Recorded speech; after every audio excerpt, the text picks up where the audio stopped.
আমির হাওলাদার, এক ছদ্মবেশের উপাখ্যান। লিখেছেন ইলমা বেহরুজ। পর্ব সংখ্যা 2।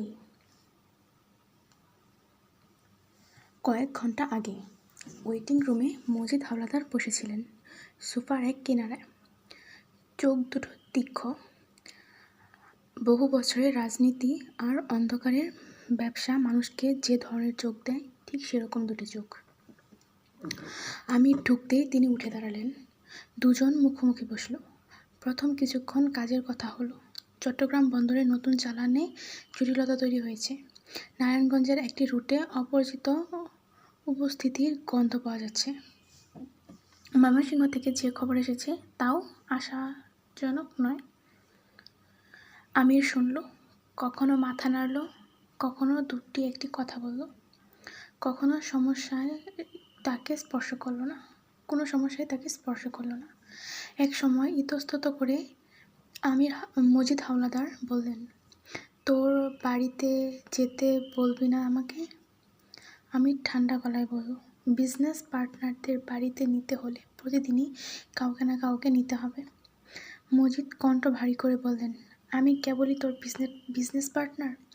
তোর বাবা না? তোর রক্ত না?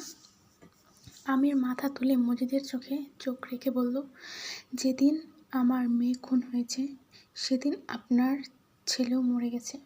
আপনার সামনে এখন যে বসে আছে সে কেবল আপনার ব্যবসার পার্টনার। তার বাইরে রক্তের টান খোঁজার চেষ্টা করবেন না। মজিদ হাওলাদার কিছুক্ষণ চুপ করে রইলেন। তারপর দীর্ঘশ্বাস ফেলে বললেন, বড্ড বেশি আবেগ দিয়ে কথা বলছিস বাপ। আবেগ নয়, হিসাব। হিসাব? পরিচা আমার রক্ত, আমার নাতনি, ওর জন্য আমার কলিজা কি পড়েনি? কিন্তু নরকের ব্যবসায় নামলে মাঝে সাঝে নিজের কলিজার টুকরো দিয়েই আগুনের উত্তাপ সইতে হয়। এই পথে হাঁটলে সেটা জেনেই হাঁটতে হয়। সেটা তুই ভালো করেই জানিস। বিষ সবাই গিলতে পারে না, যারা হজম করতে পারে তারাই টিকে থাকে।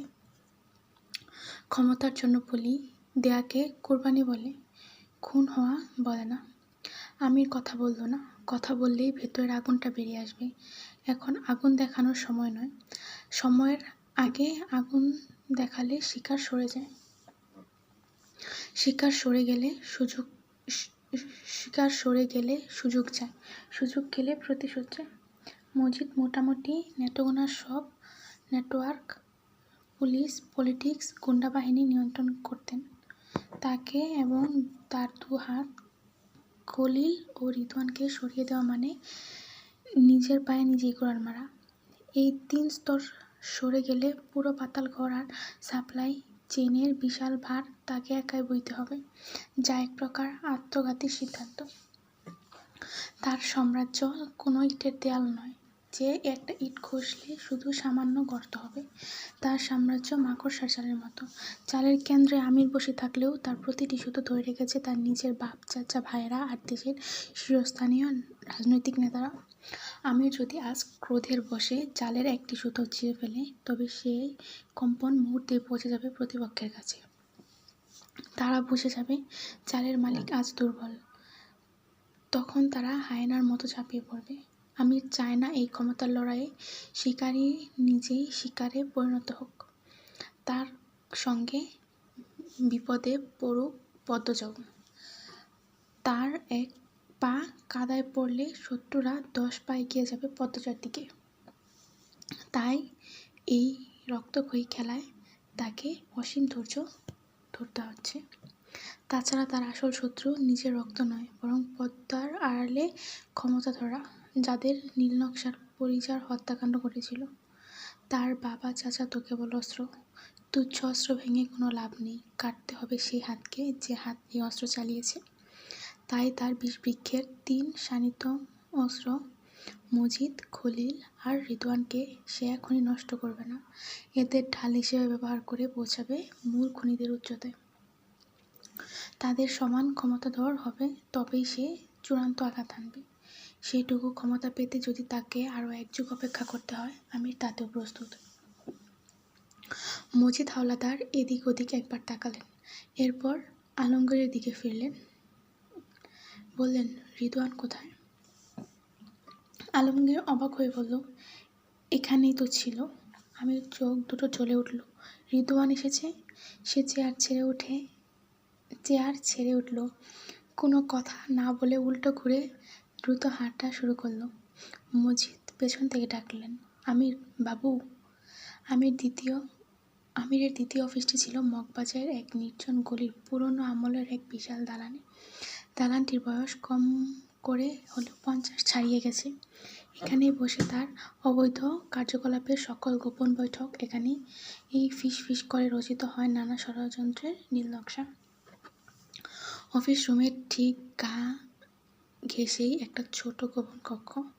ধুলোর কোলাহল সেখানে পৌঁছায় না, রাস্তার ধুলোর গন্ধও না। কক্ষটি আমিরের একান্ত ব্যক্তিগত আশ্রয়। ঘরের একদিকের দেয়ালে টাঙানো পদ্মজার একটা বিশালাকার বাঁধানো ছবি। রিদওয়ান সেই ছবিটির সামনে দাঁড়িয়ে আছে। কামনার বিকৃত লালসা তার দৃষ্টিতে। সে ধীরে ধীরে হাত তুলল, আঙুলের ডগায় স্পর্শ করল ছবির মসলিন কাঁচ, ঠিক পদ্মজার গালের উপর। বিড়বিড় করে বলল, কি করলে তোমাকে বাবু?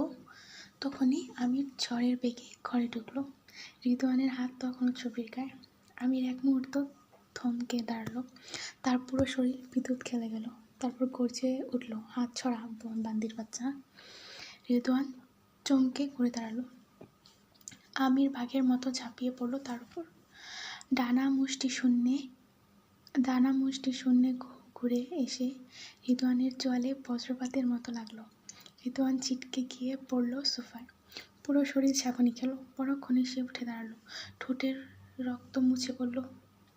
তুই আমার সাথে বেইমানি করেছিস আমির। কথা ছিল ওকে আমার জন্য তুলে আনবি, অথচ দিনের পর দিন তুই নিজে ওকে ভোগ করছিস। বেইমানের বেইমান। অনেক বেইমান দেখেছি জীবনে, কিন্তু তোর মতো বেইমান দেখি নাই। কথাগুলো বিষের মতো আমিরের কানে ঢুকলো। তার চোয়ালের বেশি শক্ত হয়ে উঠল।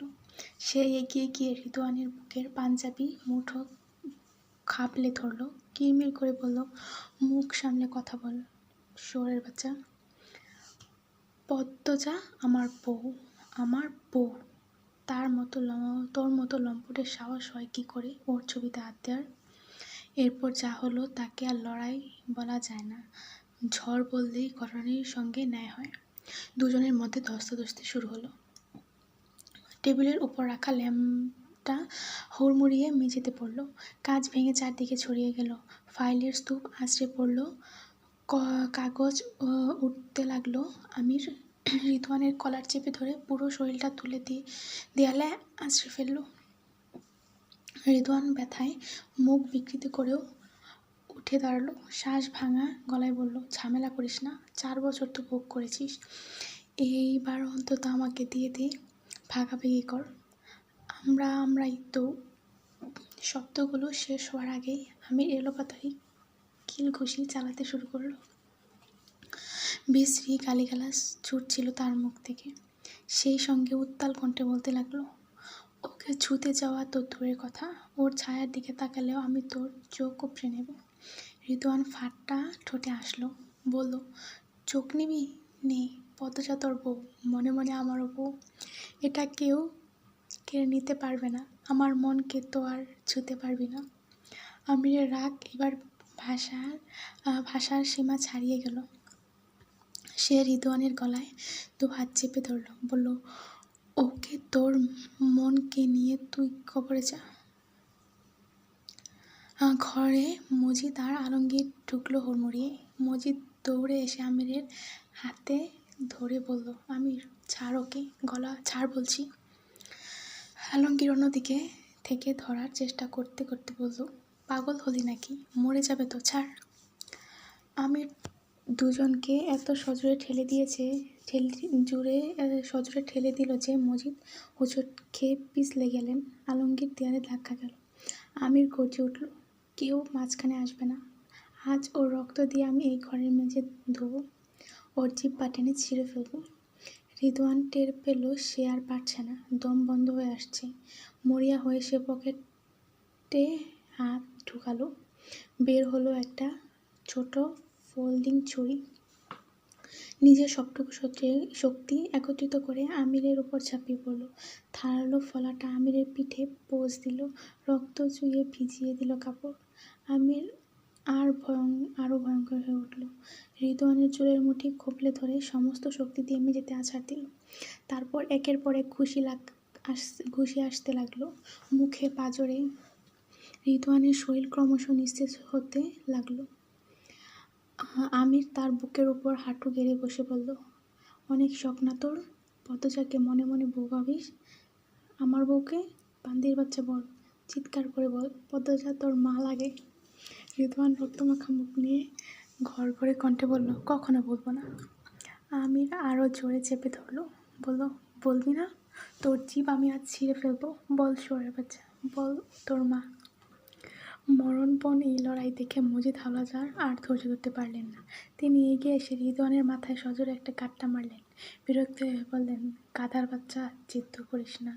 দেখছিস না আমির পাগল হয়ে গেছে? ও আজ তোকে সত্যি সত্যি কবরে পাঠাবে। জান বাঁচাতে চাইলে বলে ফেল যা বলছে। আলমগীর রিদওয়ানের দিকে ঝুঁকে বলল, একটা বার বলে দে না ভাই, তাহলে তোর লেটা চুকে যায়। বল পদ্মজা তোর মা হয়। কথাটা বলে আলমগীর ঠোঁট কামড়ে ধরল, যাতে কোনোভাবে হাসির শব্দটা বাইরে বেরিয়ে না আসে। আমিরের মতো মানুষ স্রেফ একটা সম্বোধন স্বীকার করানোর জন্য এমন পাগলামি করতে পারে, সেটা না দেখলে বিশ্বাস করা কঠিন। আর রিদওয়ানও যে কি জেনে শুনে মৌমাছির চাকে ঢিল ছুড়বে, তারপর কাঁদবে কেন কামড়ালো। রিদওয়ান দেখল চারপাশ ঝাপসা হয়ে আসছে, বুকের ভেতরটা টনটন করছে। বাঁচার আর পথ নেই। সে দাঁতে দাঁত চেপে চোখের বিষের আগুন নিয়েই কোনো রকম উচ্চারণ করল, পদ্মজা, পদ্মজা আমার মা, তোর বউ আমার মা। ঘরে এক মুহূর্তে নিস্তব্ধতা নামলো। পরপরই আমিরের ঠোঁটের কোণে ফুটে উঠল হাসি। সে রিদওয়ানের উপর থেকে উঠে দাঁড়ালো, শার্টের হাতা ঠিক করলো যেন কিছুই হয়নি। এরপর উঁচু গলায় বলল, যেহেতু পদ্মজা তোর মা, সেহেতু সম্পর্কে আমি আজ থেকে তোর বাপ। আলমগীর কপাল চাপড়াতে ডাক্তার ডাকতে লাগলো। ডাক্তার এলেন কিছুক্ষণের মধ্যেই। আমিরের পিঠে ক্ষতে হাত দিতে গেলে আমির ঝাঁকুনি দিয়ে সরে গেল। রিদওয়ানকে শুইয়ে দেয়া হলো লম্বা সোফায়। সে তখন আধা অচেতন, চোখের পাতা ভারী, ঠোঁটের কোণে রক্ত জমাট বেঁধে কালচে হয়ে আছে। ডান গাল ফুলে কদম ফুলের মতো হয়েছে, আর ভ্রুর কাছে থেকে তখনও সরু ধারায় রক্ত ঝরছে। ডাক্তার ব্যাগ খুলে বসলেন, তুলা আর স্যালাইন বের করলেন। প্রথমে ক্ষতস্থানগুলো আলতো হাতে পরিষ্কার করলেন, এরপর বায়োডিন লাগালেন কাটা জায়গায়। রিদওয়ান যন্ত্রণায় কেঁপে উঠল। ডাক্তার ভ্রুর কাটাটার কাছ থেকে দেখলেন। আলমগীরকে বললেন, আলোটা একটু এগিয়ে ধরুন। আলো এলে তিনি শান্ত গলায় বললেন, দুটো সেলাই দিতে হবে। অ্যানেস্থেটিক ইঞ্জেকশন দেওয়ার কিছুক্ষণ পরই ডাক্তার দ্রুত দক্ষ হাতে দুটো সেলাই দিলেন, সুতো বেঁধে কাটলেন। এরপর দুই হাতে হালকা চাপ দিয়ে পাঁজর পরীক্ষা করলেন। রিদওয়ান কাতরালো, ভাঙেনি, তবে দু একটা হাড় মারাত্মক চোট পেয়েছে। বললেন, এক্স-রে করলে নিশ্চিত হওয়া যেত, তবে আপাতত ভাঙার লক্ষণ নেই, বিশ্রামে রাখুন। ব্যথানাশক ইঞ্জেকশন দেওয়ার কিছুক্ষণের মধ্যেই রিদওয়ানের পেশিগুলো ধীরে ধীরে শিথিল হতে শুরু করলো। অ্যান্টিবায়োটিকের প্রেসক্রিপশনে লিখে দিয়ে বললেন, 5 দিন নিয়মিত খাবেন, একটাও বাদ দেবেন না। কাটা জায়গায় গজ রেখে ব্যান্ডেজ বাঁধলেন, ফাটা ঠোঁটে অ্যান্টিবায়োটিক মলম লাগালেন। উঠে যাওয়ার আগে আমিরের দিকে ঘুরে বললেন, পিঠের ক্ষতটা ঠিকমতো পরিষ্কার না করলে ইনফেকশন হবে। আমির শুনলই না, চেয়ারে হেলান দিয়ে চোখ বুজে বসে রইল। জানালার ওপাশে রাতের গাঢ় অন্ধকার, ঘরের ভেতর থমথমে নীরবতা। মেঝেতে তখনও রিদওয়ানের চাপ চাপ রক্তের ছিটা। আমির তার ক্ষতবিক্ষত পিঠ নিয়ে কোনোমতে একটা শার্ট গায়ে জড়িয়ে টিভি মিটিংয়ে বসেছে। ব্যথায় চোয়াল শক্ত হয়ে আছে তার, অথচ চোখের মণি পাথরের মতো স্থির।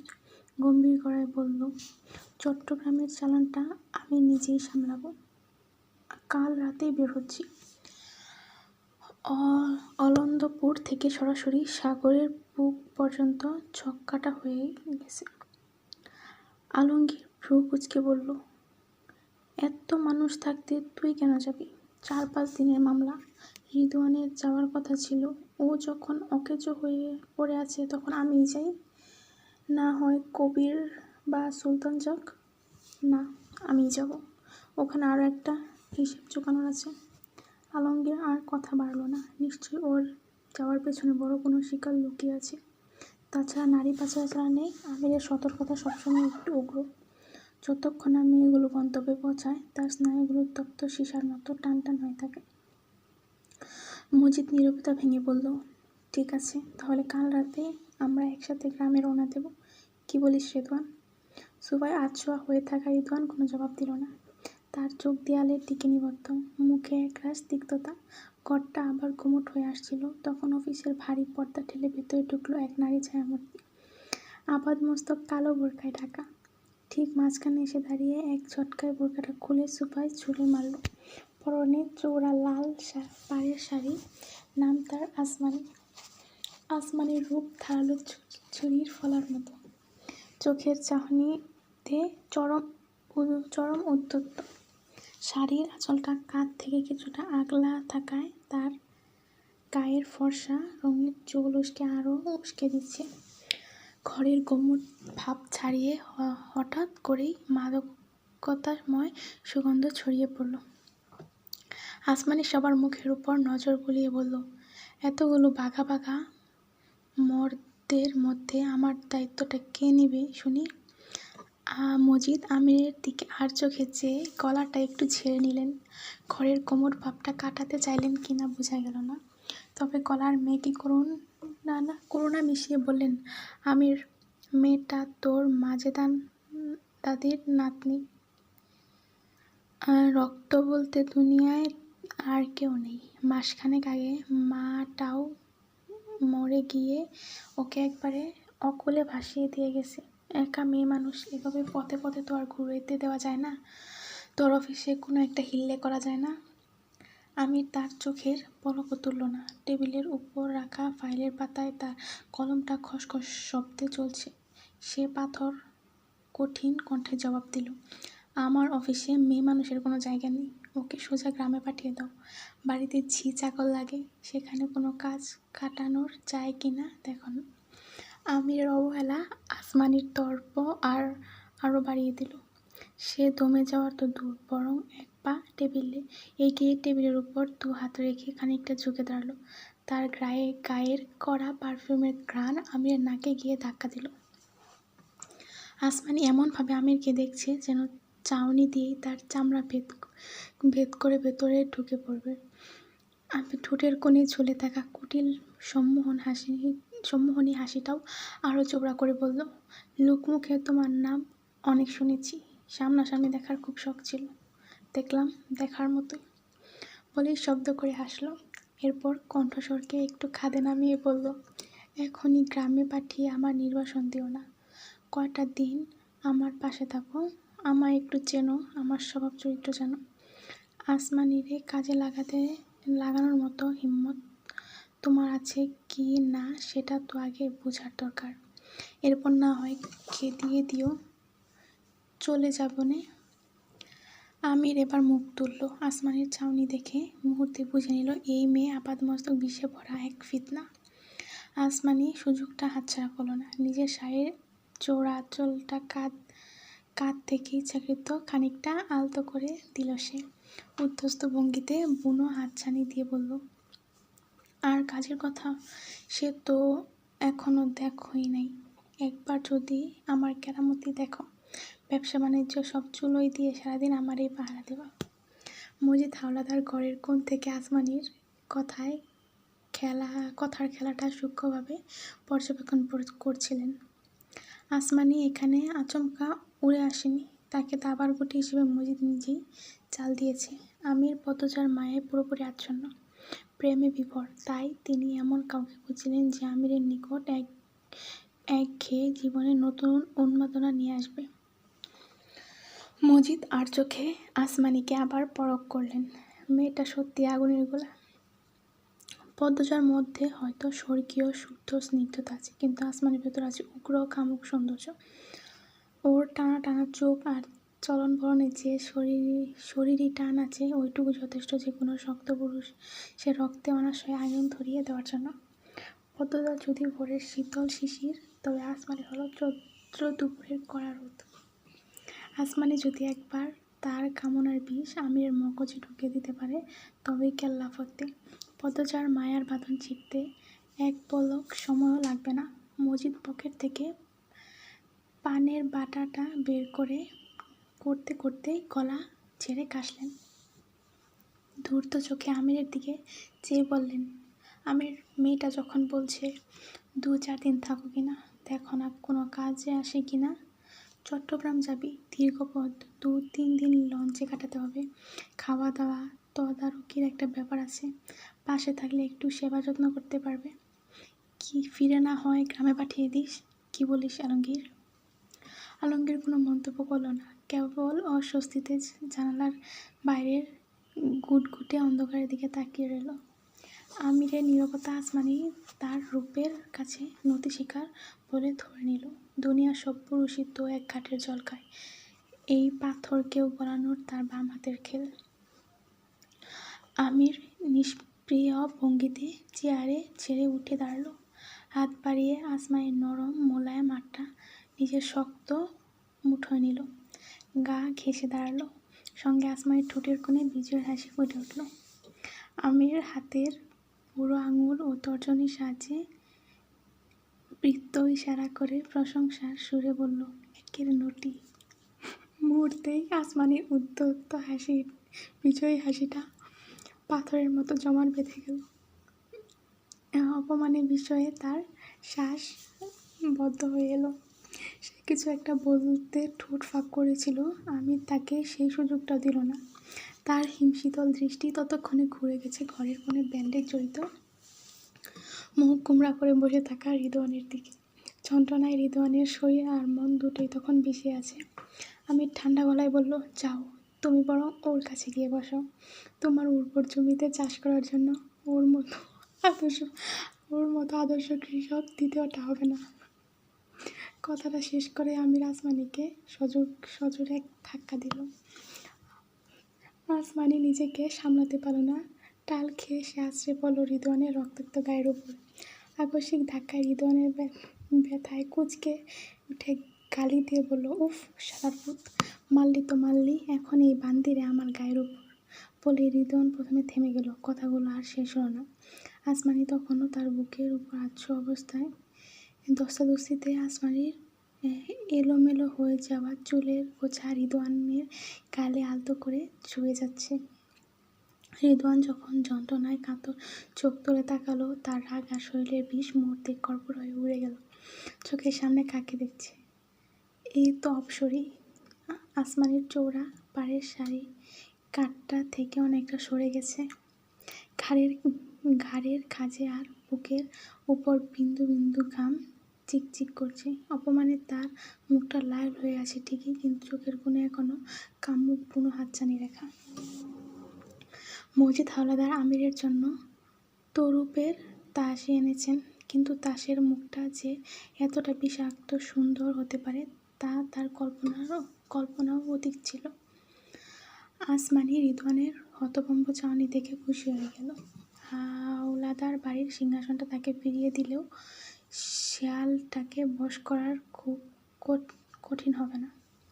সে তার আঙুল দিয়ে রিদওয়ানের রক্তমাখা কলাইয়ের উপর ধীরলয়ে আঁকিবুকি করতে করতে ফিসফিসিয়ে বলল, তা আদর্শ কৃষক সাহেব, চোট কি খুব বেশি লেগেছে? তোমার মালিক তো আমায় তোমার জিম্মায় দিয়ে গেল, দেখে রাখতে পারবে তো? আমি কিন্তু আনকোড়া কুমারী।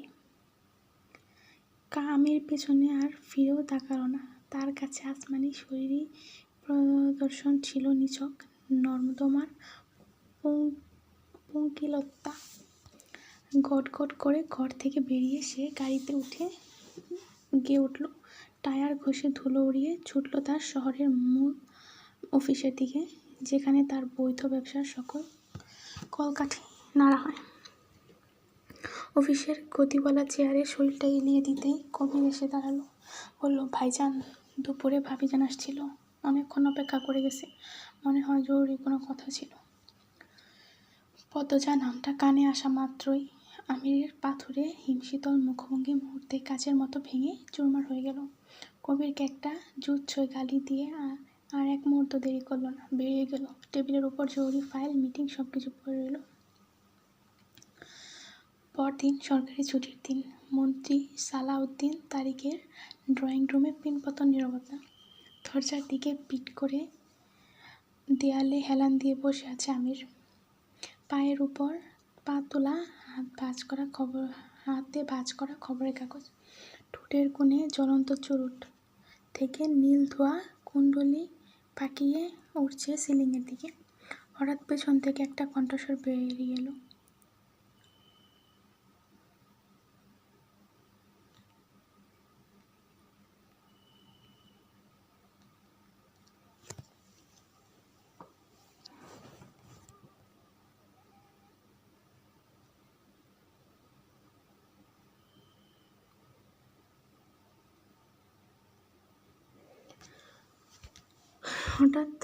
হঠাৎ পেছন থেকে একটা কণ্ঠ ভেসে এলো।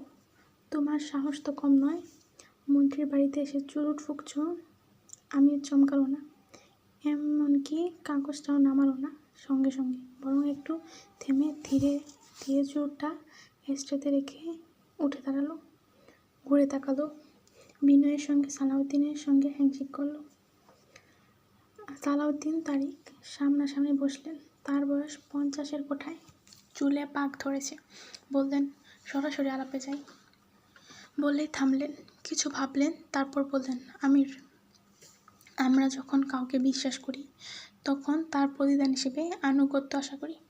তুমি বিরোধী দলের হাতে অস্ত্রের চালান তুলে দিয়ে সেই বিশ্বাসটা ভেঙে দিলে। এটা কি তোমার মতো একজন দূরদর্শী ব্যবসায়ীর জন্য বোকামি হলো না? আমির সোফায় হেলান দিল। তার ভঙ্গিতে কোনো অপরাধবোধ নেই, কোনো ভয় নেই। বলল, প্রশ্নটা ভুল করলেন মন্ত্রী সাহেব, আমি বিশ্বাস ভাঙিনি, আমি শুধু বিনিয়োগের নিরাপত্তা নিশ্চিত করেছি। আপনি টানা 4টা চালানের টাকা আটকে রেখেছেন, কারণ হিসেবে বলেছেন ফান্ড রিলিজ হয়নি, কিন্তু আমি জানি সেই টাকা কোথায় গেছে, কোন খাতে ব্যয় হয়েছে, কার পকেটে পৌঁছেছে। আমার নীতিটা একদম সাদা কাগজের মতো পরিষ্কার, আগে পাওনা, তারপর পণ্য। সালাউদ্দিনের চোখে কিছু একটা খেলা করলো। বললেন, তুমি জানো এই মুহূর্তে দেশের ভেতর যে অস্থিরতা চলছে, সেটা মোটেও ওই চালানটা আমার জন্য যে কতটা জরুরি ছিল। তুমি চাইলে কি আর কদিন ধরতে পারতে না? টাকাটা তো আজ না হোক কাল তুমি পেতে। আমি ব্যবসায়ী মন্ত্রী সাহেব, সমাজসেবক নই। ধৈর্য দিয়ে আমার ঘেরের চিংড়ি বড় হয়, আর সেই ধৈর্যও একটা সীমানা থাকে। কিন্তু আন্তর্জাতিক বাজারে অস্ত্রের চালান ঘোরে কেবল মুদ্রার বিনিময়ে, প্রতিশ্রুতির বিনিময়ে নয়। তখনই দরজায় একটা সংকোচ জড়ানো কাশির শব্দ হলো। মিরাজ ঢুকলো। মন্ত্রীর পিএস, বয়স 30-এর কোঠায়, মুখে একটা চিরস্থায়ী বিনয়ের আবরণ, কিন্তু চোখে হিসাব আছে।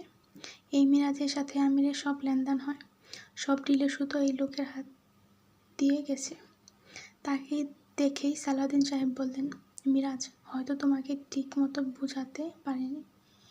সরকারি কিছু ফান্ডের জটিলতার কারণে পেমেন্টটা একটু আটকে আছে। আমরা তো আর রাস্তার খুচরা ব্যবসায়ী নই যে তোমাকে ঠকাবো। তুমি এই চালানটা ক্লিয়ার করো, আমি নিজে কথা দিচ্ছি পেছনের সব পাওনা মিটিয়ে দেওয়া হবে। চলো একটা সমঝোতায় আসি। আমির মিরাজের দিকে একবার তাকালো, তারপর সালাউদ্দিনের দিকে ফিরে বলল, সমঝোতার সময় পার হয়ে গেছে। আমার বকেয়া টাকা দিয়ে আপনার পিএস নতুন গাড়ি কেনে। ফান্ডে ঝামেলা নেই, ঝামেলা আপনার নিয়তের। তাই শেষ অস্ত্রের চালানটা আমি ওই পক্ষকেই দিয়েছি যারা নগদে বিশ্বাসী। মিরাজের মুখ মুহূর্তের জন্য শক্ত হয়ে গেল, তারপর আবার সেই বিনয়ের মুখোশ ঢেকে গেল। সালাউদ্দিনের মুখ থেকে নরম ভাবটা সরে গেল, কপালে একটা সরু রেখা ফুটে উঠল। তিনি ধীরে ধীরে বললেন, এটা তুমি ঠিক করনি। তুমি জানো ওই অস্ত্রটা আমাদের জন্য কতটা ক্রুশিয়াল ছিল। তুমি আমাদের সাথে বেইমানি করলে। যে একবার বিশ্বাসঘাতকতা করে সে বারবার করে। তোমার উপর আমাদের যে ভরসা ছিল সেটা আজ তুমি নিজ হাতে নষ্ট করলে। আমির একটু সামনে ঝুঁকল, গলা নামিয়ে স্পষ্টভাবে বলল, বিশ্বাসঘাতকতা তখন হয় যখন অপরপক্ষ চুক্তি মানে। আপনারা চুক্তি ভেঙেছেন আগে, আমি শুধু হিসাব বরাবর পদক্ষেপ নিয়েছি। মিরাজ সম্পর্কে সালাউদ্দিন তারিকের শালা, এই পরিচয়টুকু তার সবচেয়ে বড় সম্পদ এবং সে সেটা জানে।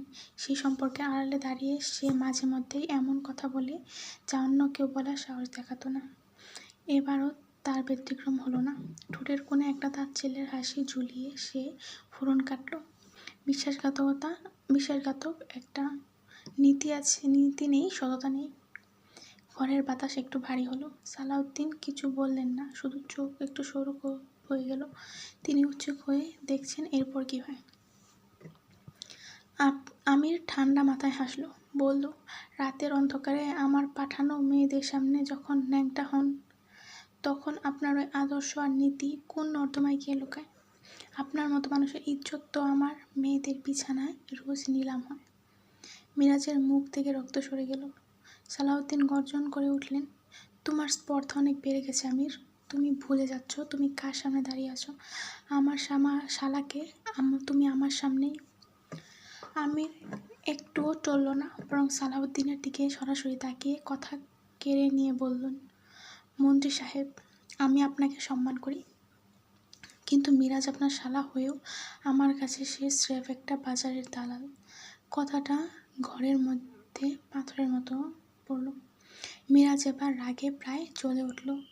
তার ভেতর যে অপমান জমা ছিল, সে ক্রোধ পুঞ্জীভূত হচ্ছিল, সব একসাথে বেরিয়ে এলো। আমি দালাল? তুই কে? এক বেশ্যা মেয়েদের দালাল আর অস্ত্র পাচারকারী। তুই নিজেকে কি ভাবিস? কালই আমি তোর ফ্যাক্টরি গোডাউন তছনছ করে দিতে পারি। আমি ঠান্ডা দৃষ্টি নিয়ে তাকিয়ে রইল, বলল, যার পাওয়ারে এই কথা বলছিস তার গোপন নথির কথাই তো অন্য পার্টির কাছে ফাঁস করেছিস। তুই তো সেই অধম যে নিজের দুলাভাইয়ের ক্ষমতা দোহাই দিয়ে ফান্ড থেকে 2 কোটি টাকা সরিয়েছিস। বলবো নাকি সব কথা? ঘরে একটা বিদ্যুৎ খেলে গেল। সালাউদ্দিন চমকে উঠলেন, তার চোখ মিরাজের দিকে ঘুরল। মিরাজ হকচকিয়ে গেল, চিৎকার করে বলল, মিথ্যা কথা, আমাদের মাঝে ঝামেলা লাগাতে এসব বলছে দুলাভাই। এই সাপটাকে আর পুষবেন না, এ আপনার পিঠে ছুরি মারবে। আমির তখন উঠে দাঁড়ালো। মিরাজের একদম মুখোমুখি হলো সে। দুজনের মাঝে মাত্র কয়েক ইঞ্চির দূরত্ব। হিসিয়ে বলল, আমি পিঠে ছুরি মারি না মিরাজ, আমি বুক বরাবর বুলেট চালাই।